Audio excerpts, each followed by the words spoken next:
All right, Jonathan, are we ready to go? All right, let's do this. Good evening and welcome to the 2024 Temecula City Council Candidate Forum, hosted by the Temecula Valley Chamber of Commerce. I'm Brian Connors, your moderator for this evening's forum, and I'm the marketing director at Southwest Healthcare, Inland Valley, and Rancho Springs Hospitals, and currently serve as the director on the Temecula Valley Chamber of Commerce Board of Directors. Tonight's forum will focus on our local business community and how these candidates intend to improve our city and the local economy during their term. Each candidate will have 2 minutes for self-introductions, providing a brief bio. Candidates will then field 4 rounds of questions selected in random order. Each question will be asked twice in each round. Each candidate will have 2 minutes to respond to each of the questions. Finally, each candidate will have 2 minutes for their closing statement. Tonight's questions were prepared by members of the Temecula Valley Chamber of Commerce Executive Board. Candidates, we respectfully ask you limit your responses to the time allotted for each segment, and I'll let you know when your time's up, and you will have 10 seconds to wrap up your answer. I would like to note that James Stewart, District 4, and Jessica Alexander, District 2, were unable to attend the forum this evening. It's now my pleasure to begin this forum. Candidates will open with a 2-minute self-introduction, and good luck to each of you. Let's begin. So I have a little fishbowl here. I'm going to randomly select. It will be Sue Evans. Sue Evans. Well, thank you for having me here. My name is Sue Evans. I am a 26-year resident of District 4 in Temecula. I moved here because it was a beautiful city and a great place to raise my children. I'm the parent of 4 now adult children and 5 grandchildren. I love our city and I'm very committed to it. However, over the last few years, it has been very sad that we have seen a lot of negative press come about in our city that I see has led to a lack of resources coming into our city. I believe that I have the experience and the strength and the ability to ensure that the City Council comes back on track and really looks at how we can develop partnerships, both private and both state and federal, to bring in much needed funds to develop our city and allow it to be sustainable over the next 30 years. As a chief operating officer of a nonprofit, I do have a proven track record of bringing in funding, developing many partnerships, and enabling good programs to be set up in our city. So I would really like to talk a bit about some of the things that I'm interested in helping our city move forward, and that is really being sure that we are including all members of our community when we address issues that are important to our city, and that includes infrastructure, housing, community activities, and ensuring that our city enables this to be a place where our children and grandchildren can continue to live. Thank you, Sue. Appreciate that. Thank you. All right, our next candidate for self-introductions, Eric Falkner. Eric. I like it. It's going in order. Hello, and thank you for the opportunity to be here, Chamber of Commerce. Thank you for putting this on as well. Eric Falkner, I'm a 27-year Navy veteran, retired in 2014. I've lived in the city of Temecula for 27 years as well. I'm a commissioner with the city's Ready Commission, and also I have been a part of the Big Brothers Big Sisters program as a mentor, and also sit on the advisory board for the Civilian Use of Force Advisory Council in Riverside County. I have been able to participate and be a part of what makes this city great. Been here 27 years. My kids grew up here, both graduated from Great Oak High School. My son was the first senior class of Great Oak High School as well. So we have been able to thrive in this community, and I love this community for what it has and what it's had to offer.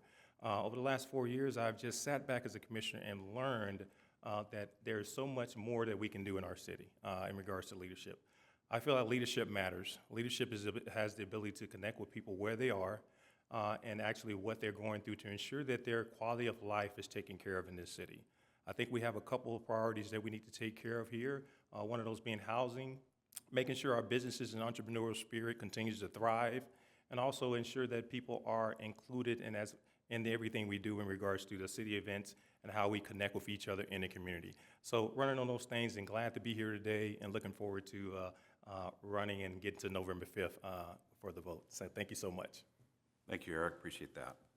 All right, next one in line here. At least we're going down the line so far. Let's see what happens here. All right, we skipped one here. So our next individual to introduce themselves. George Rapciewicz. George. Thank you, sir. I appreciate that. That's actually correct. Good evening, everyone. My name is George Rapciewicz. I have a doctorate in business. I am also a veteran of the Marine Corps and a Purple Heart recipient. I work full-time for the federal government, overseeing multi-billion-dollar and multi-million-dollar projects throughout the world. I am also a licensed contractor in the state of California, having a C7 license. I'm a huge fan of the small business community. I have extensive experience with the Small Business Administration, how to do business with the federal government, more specifically acquisition and contracts. And I've lived in the city of Temecula since 2012. I'm originally from Trenton, New Jersey. After enlisting in the Marine Corps, I ended up getting stationed out in California. And when I was retired from the military, I stayed out here because I love California. I'm in high hopes that I'm able to serve as your city councilman, and I'm a huge proponent of small, medium, and large businesses with the mindset that I want to grow our current capabilities within the city of Temecula and make sure that our small businesses, medium-sized businesses, and large businesses have access to additional resources to be successful while they're progressing within the city of Temecula and outside of the city of Temecula. Additionally, I want to build other organizations and make joint ventures with these city businesses to ensure the ongoing success of our current local small businesses, as well as ensure that the residents of the city have the resources that they need. Thank you. Thank you, George. Appreciate that. And our final introduction, Matt Rahn. You don't want to draw my name. No. Okay. Well, good evening, and thanks, Brian, and thanks to the Chamber of Commerce and the Board of Directors for hosting this event. My name is Dr. Matt Rahn. For 20 years, I've been working with the city of Temecula on some of the most fundamental and consequential issues that face our community. I stood shoulder to shoulder with our city elected leaders, Pachanga, our community members, and others in the fight against Liberty Quarry many years ago. And during that time, I saw something unique in this community because the strength and resolve that the community showed was truly unique. As a result, we moved our family here. I was raised by a single mom in Reno, Nevada. My brother and I and her facing all too familiar challenges, navigating a failing economy, and growing up in low-income housing. I was determined to give me and my brother an opportunity. She worked full-time. She went to school at night. She became a registered nurse, and she was able to buy a home. You know, that inspired me. It charted my own pathway for hard work, education, and service to my community as the best way to contribute in a meaningful way. As a result, I have over 2 decades now of experience in research, higher education, public safety, public policy. My experience spans the private, public, nonprofit, and academic sectors, having earned a Juris Doctor from University of San Diego, PhDs from UC Davis and San Diego State University, bachelor's and master's from University of Nevada. I'm here tonight to talk about the remarkable successes that I have had as I helped lead the city during 2 council terms and twice as mayor. I helped lead the funding effort for remarkable work being done right now on our streets and highways here in the city, helped ensure the city maintains and has a critical budget and sustainable funding for public safety, keeping us one of the safest cities in the nation, and working on issues related to veterans, seniors, and special needs. I'm also here because we're at a crossroads. The decisions we make today are going to echo for a long time. That means we have to present good plans, solid perspectives, and common sense solutions. And I look forward to sharing those ideas with you tonight. Thank you. Thank you, everybody, for your introductions. We'll go ahead and head into round 1. I'll randomly select a name, and we'll go ahead and read the first question. Eric Falkner. Eric, if elected to the council, what are your top economic priorities? Thank you for that question. I think if elected to council, my top economic priorities will be, again, support for small businesses. Again, our city thrives on that, and it rolls into affordable housing. If we don't have businesses here to pay the wages to our residents, we don't have the ability to get them the housing they deserve as well and support. Also, job creation and workforce development. Again, everybody's not ready for college, but there are other ways we can do apprenticeship programs and other things to prepare our graduates that are coming out of school that are not ready for college to go into workforce development, apprenticeship programs to get them prepared. Some of those jobs make more than people with master's and doctorate degrees. So how do we increase that opportunity here in our city as well? And also smart, sustainable growth and infrastructure investment as well. How do we work as a city, not only within our city, but communicating and talking and conversations with the other cities surrounding us to ensure that infrastructure is at a minimum and at a price that is affordable as well. So again, it's just a smart, sustainable growth and an infrastructure investment as well, in addition to working on our workforce development and also small businesses, entrepreneurship, increasing the opportunities for them here as well. So thank you for the question. Thank you, Eric. All right, question number 2 goes to George. George, what do you see as the biggest obstacles in bringing businesses with quality jobs to the city? And what do you think are solutions to removing those obstacles so employers will want to locate here? Thank you, sir. First off, the traffic is a huge obstacle within the city. We grew really fast. We do not have the infrastructure to support what is going on right now with this growth. I want to expand our manufacturing areas within the city to bring more talent. And I do agree with Mr. Falkner on the trade issue. We need to bring more trades. We could bring those folks into those manufacturing jobs. I also have no knowledge that we have a very educated local workforce here, and we could utilize those individuals to participate in those manufacturing jobs, to support our ongoing business growth within the city, and to create sustainment within the city, as well as create families and memories within the city by keeping our people local. Instead of having to deal with the traffic driving all the way down to San Diego or driving to LA for work, or in some cases, people are driving all the way out to Palm Desert for work. Thank you. Thank you, George. All right, question number 3 goes to Matt.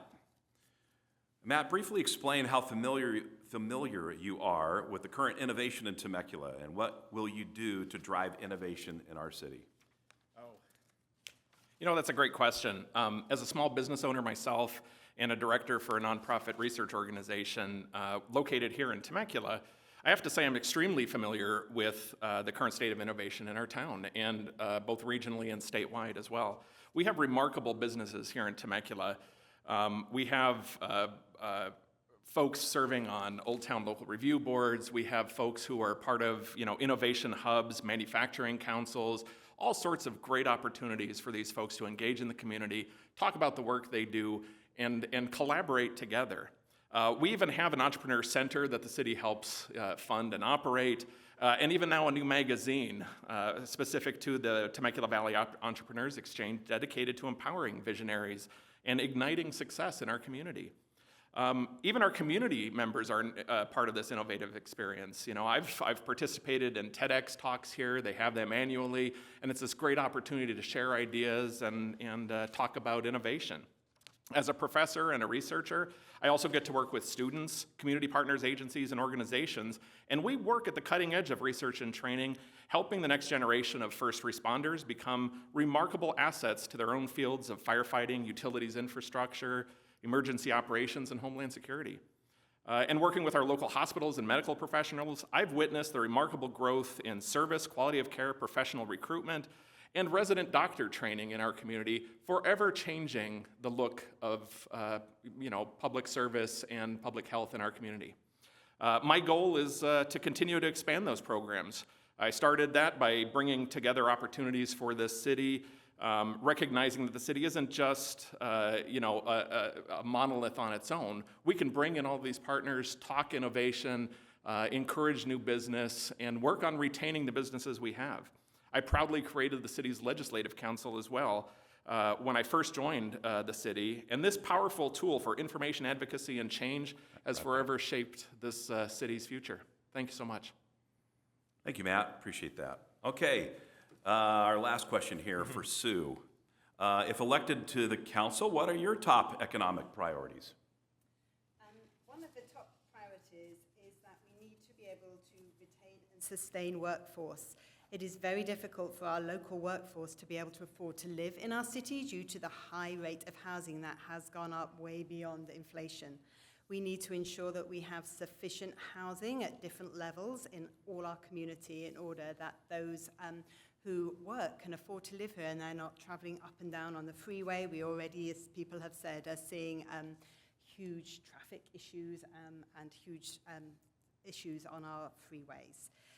We also need to attract new businesses into our community, and I think, again, one of the issues we've had the last couple of years is there's been a lot of negative press on Temecula, and new businesses have a choice of where they put in their business. So we really need to change how Temecula is perceived. It is a wonderful city to live in, and we really need to get that message out into our business community. The third thing is really looking at new businesses that pay a good living wage and provide a good workforce for people to be able to afford to live here. And that is extremely important. We also need to be able to support our small businesses. It's challenging for some of our small businesses to stay open, partly because of difficulty finding a workforce. So we need to look at different ways we can support those local businesses. So thank you. Thank you, Sue. All right. Round one down. Great job. Thank you, everybody. On to round two. All right. And we'll pick for our first question of round two. It's going to go to Eric Falkner.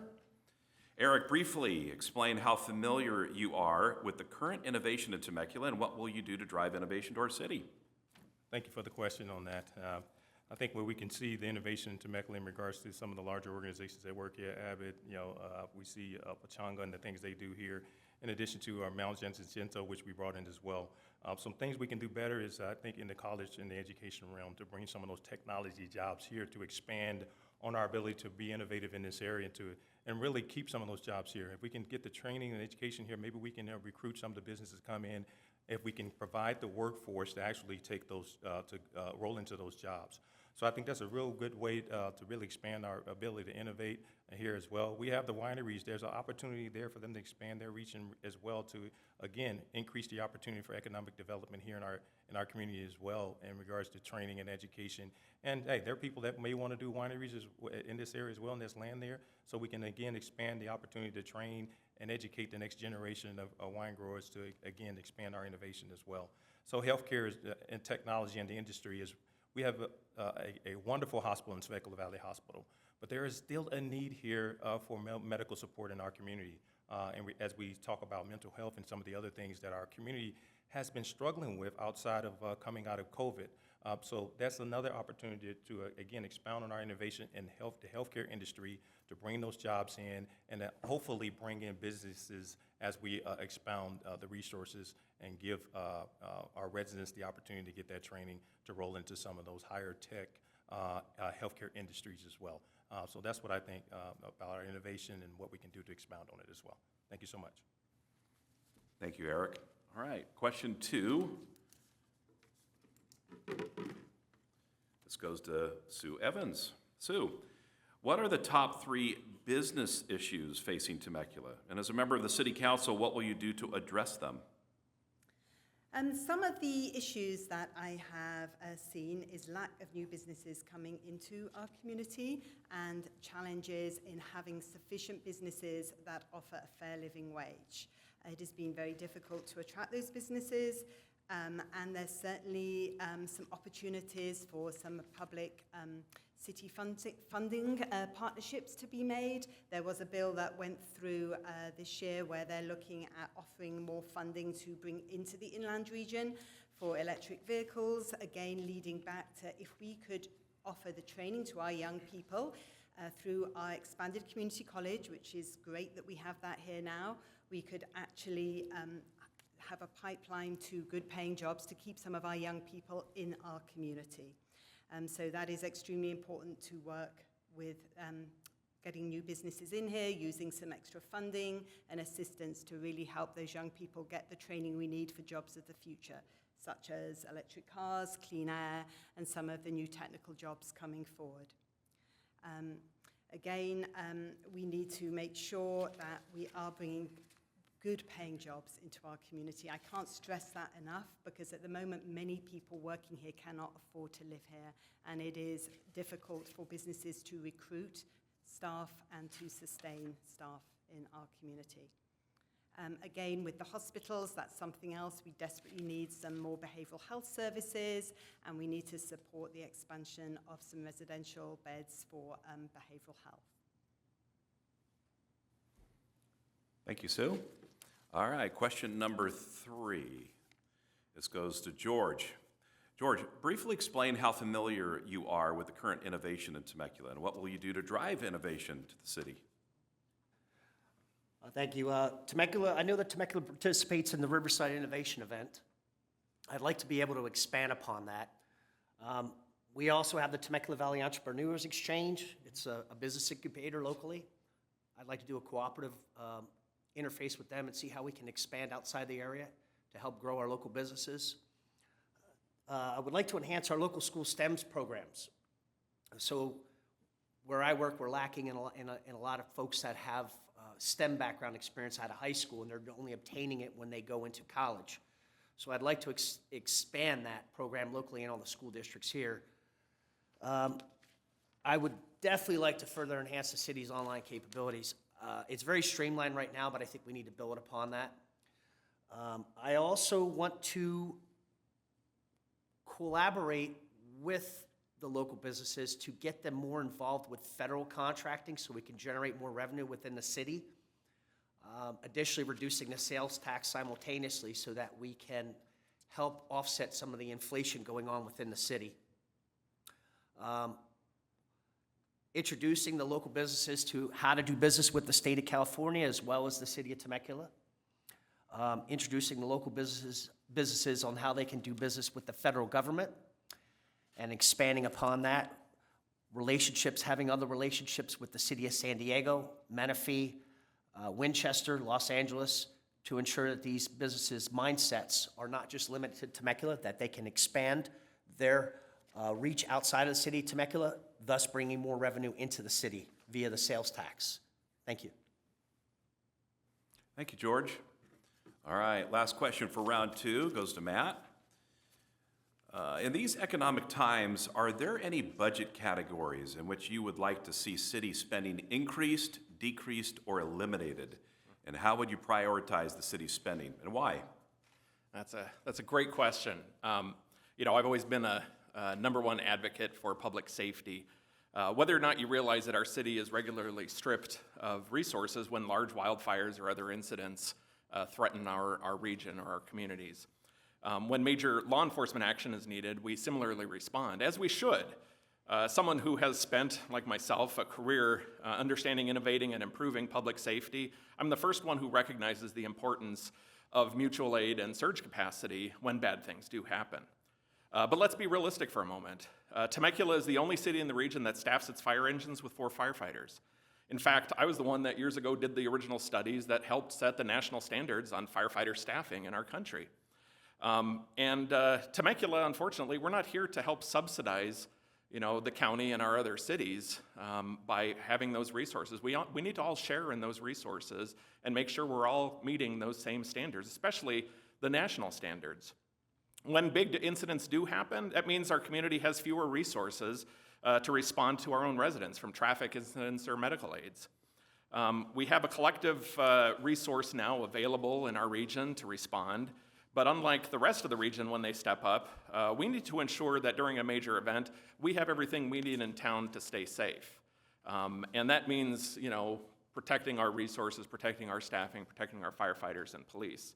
And a strong investment in that is critical. But it's also critical to be able to work as a city to encourage our county and our other local cities to do the same exact thing so that we're all sharing in the burden when major things occur. Lastly, a strong investment in training and resources for police and fire have a direct community benefit. As mayor, I worked very closely on that, and I'm proud to say that we were able to reduce our ISO rating to a 2, one of the few communities in the whole state that have that, but we can do better.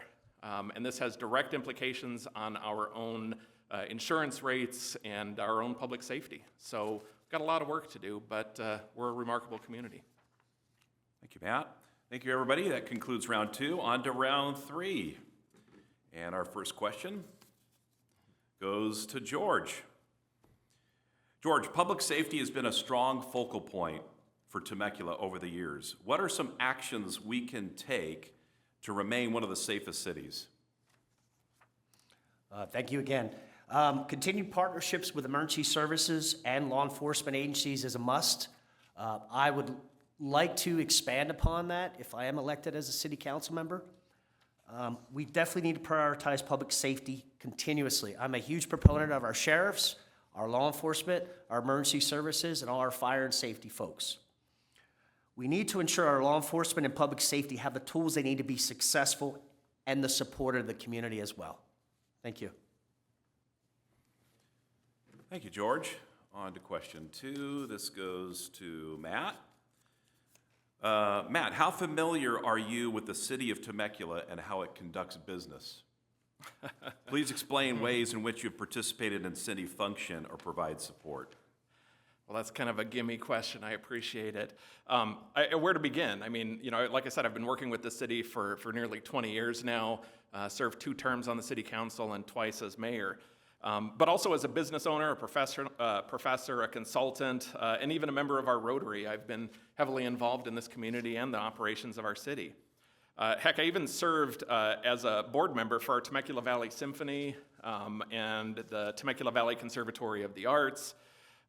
And while I was on the council, with many of our own employees having taken coursework and training from me over the years on topics related to land use, planning, water, energy, public safety, I helped educate our local workforce. So yeah, I'm very familiar with how the city operates and how it provides function and support.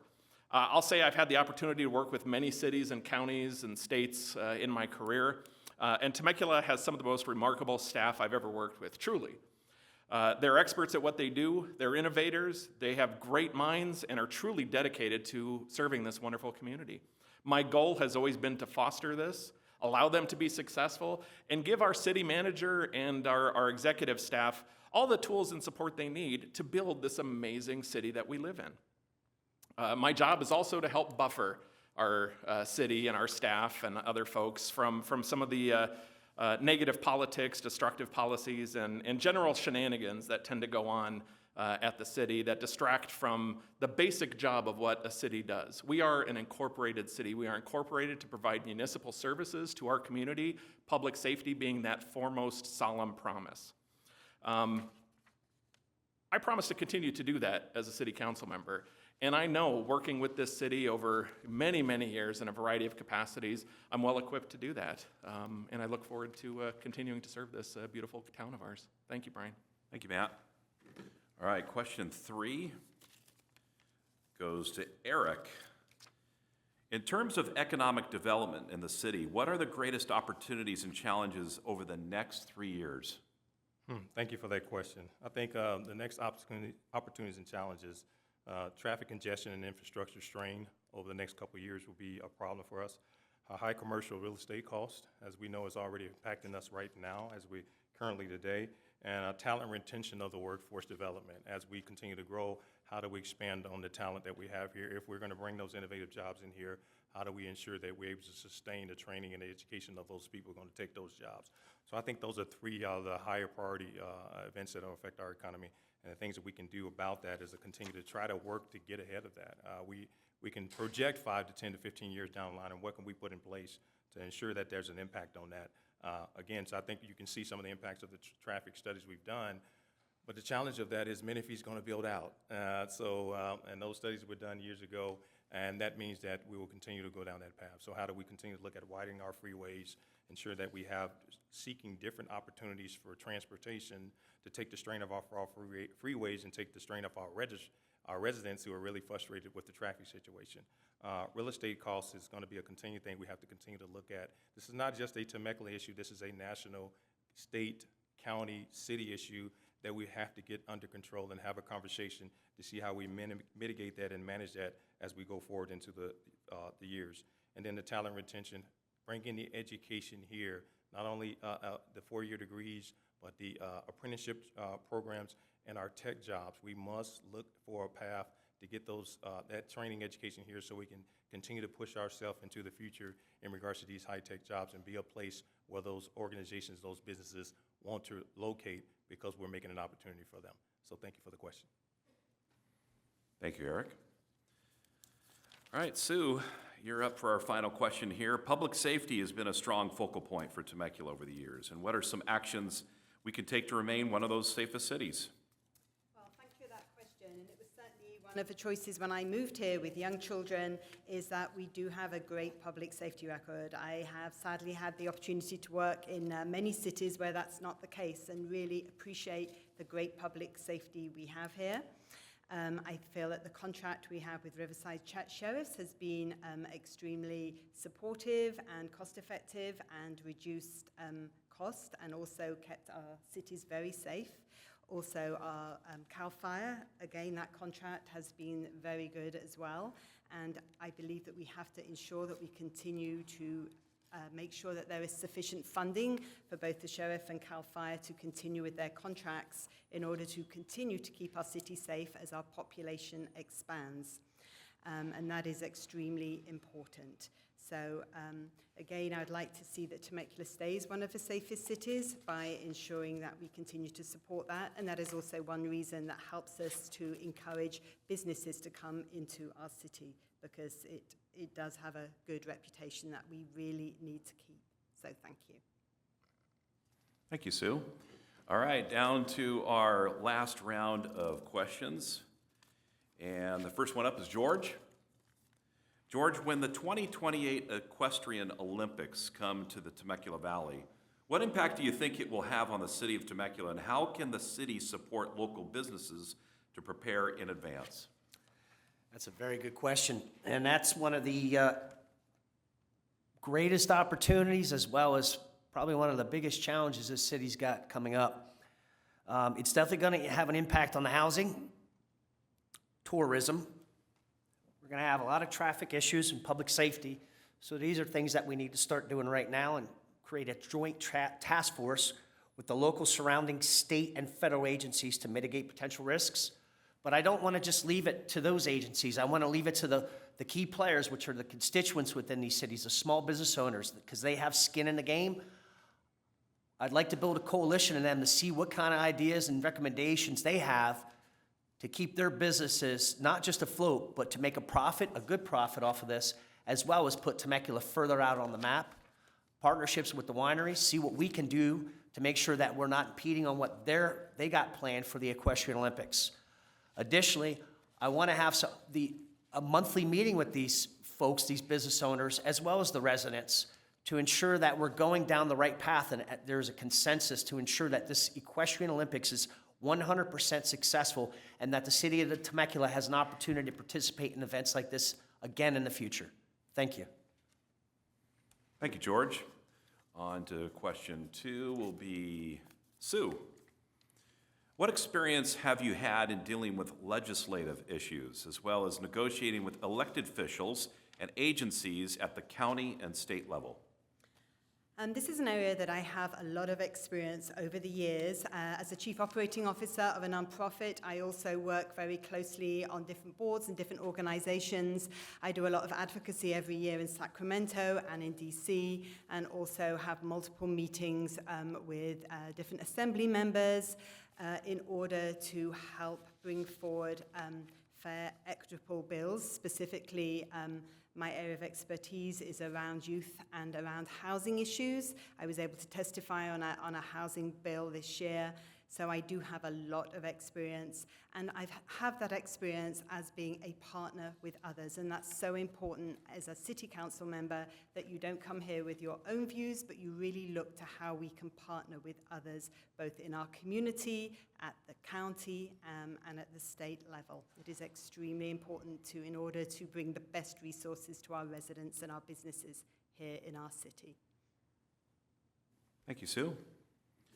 All right, next question is for Eric. Eric, the Temecula Valley attracts a large amount of money in visitor spending. How would you support and encourage our local tourism industry growth? Thank you for the question. I think there's several opportunities for us to actually support that. Enhanced marketing and promotion of local attractions. Again, making sure that we're marketing and communicating effectively in regards to what's coming in to actually really impact the fact that we have the opportunity for tourism here. Invest in infrastructure and visitor amenities. I know we have the Visit Temecula Center that does a great job, but how do we expand on that to ensure that we're able to, again, make sure that anyone coming into our city is able to actually link into the tourism industry growth as well. And also promote sustainable and eco-friendly tourism. Again, we're focused in this state nature of developing a nature based on experiences. So again, providing an opportunity for eco-friendly tourism as well. But again, making sure we just communicate effectively. We're in a bed down community, which we don't have everybody. When you work up in the morning, they're either driving north or they're driving south, and many are not really paying attention to what's going on here. And communication has always been a problem in Temecula because what's going on the weekend is families are going out doing what they need to do. But local tourism, bringing people in to ensure that we can communicate outside of Temecula, outside of our city, to ensure that people understand and know what we have available here, and using that as an opportunity to expand our growth here and let people know that Temecula is this great utopia down in this valley that we want you to be a part of. And again, as an opportunity for us to grow our local tourism industry as well. Thank you, Eric.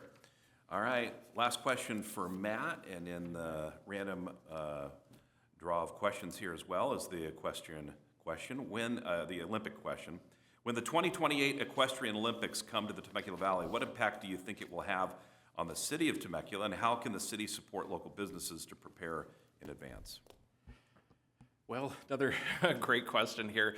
This can only be a positive impact if we have the right leadership in place to make that a positive impact. It takes proper planning, collaboration, and support by every sector in our community to make this work. This is an event unlike any other that has happened in our region, and we have to step up to make sure that we support our local businesses, that we provide the opportunities of advanced infrastructure and collaboration among all of those organizations, agencies, and folks that are going to be involved in this. It's also an opportunity for infrastructure investment. We know we have issues related to traffic and transportation already.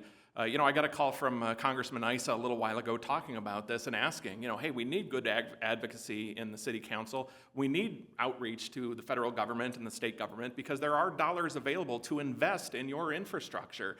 And the good news is we have CEQA exemptions in the state of California specifically designed for that to exempt Olympic Games for investment by our communities. Doesn't mean that we have to go through years and millions of dollars of planning and environmental review. Not to say that we would ignore those issues, but we don't have to be bogged down in this regulatory process. And this is a huge opportunity to throw a major umbrella over all of the programs, all of the concepts that our businesses are having, that folks at the Promenade Mall may have, that folks in Old Town may have, Pachanga, the county, everybody, to fall under that massive umbrella. It's an opportunity for our businesses to collaborate also on worldwide marketing and outreach, and I'll say that the Chamber of Commerce and Visit Temecula Valley have been fantastic partners in our community to make that happen. We have an opportunity to work together to elevate this community into the stratosphere. This is going to last for generations. I've heard it said we can either create a lasting legacy that puts Temecula on the global map, or we end up with a small plaque in front of City Hall commemorating the event. Okay. I'd like the latter. Thank you. Thank you, Matt. Thank you, everybody, for those 4 rounds of questions. Appreciate your input on all that. Now we'll move to the closing statement portion of our forum. And again, I'll pick the names at random, and you'll have up to 2 minutes for a closing statement. First one is going to be George. Want to thank everybody for showing up here this evening, as well as my fellow constituents and running mate or opponents. As a doctor of business, that's my forte. I stay in my swim lanes. I have a lot of good ideas. I have a lot of background in acquisition and federal government-related items that could help with this upcoming Equestrian Olympics. I've also have a lot of background working with foreign agencies as well as the federal government throughout the world.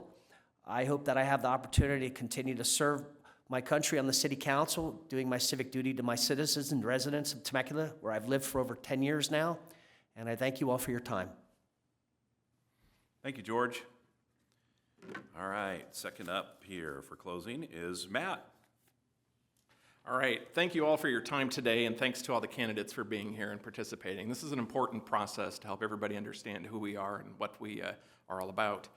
Serving on the City Council is a solemn promise to hold yourself to a highest standard of truth and ethics, promise to be uncompromising as an advocate for what is right, and a champion for our community in every way. Everyone's voice matters. We're elected not only to help guide the city, but as a representative, not a leader, a representative.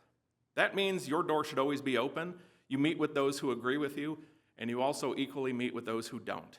I promise to represent everyone in our community fairly, openly, and with a full accountability and transparency, as I always have. You know, it's easy to attack someone when they have actually done something of note. It means you've placed yourself into a Rubicon of politics that isn't easy. It never is. It's never pretty, and it's oftentimes not popular. Those are the tough decisions that you're tasked with. But the results speak for themselves. Today, we have over $130 million being invested in our freeways and road infrastructure. We opened a new fire station, increased our police department staffing by over 10%, and all of this happened during my watch and with my leadership. We opened a new college and university campus, significantly reduced homelessness, and propelled our city to be one of the top destinations in the nation. That was not an accident. But today, Temecula certainly is at a crossroads. The decisions we make today will resonate for generations to come.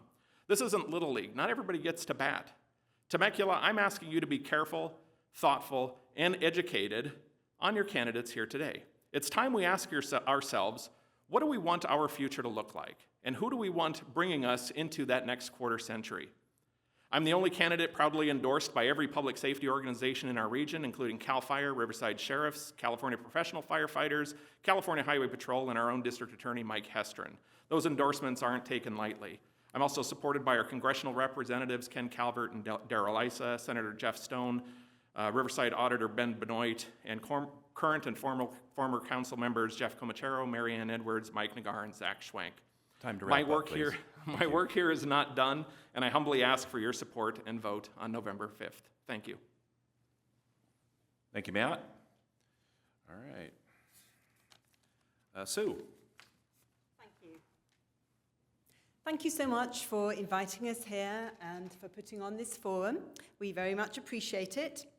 I just want to say a few things. Temecula is a new city. For Temecula to thrive, we are, as someone said, at a crossroads, and we really need to make some good decisions in order to keep our city a wonderful city and the city that I moved to 26 years ago.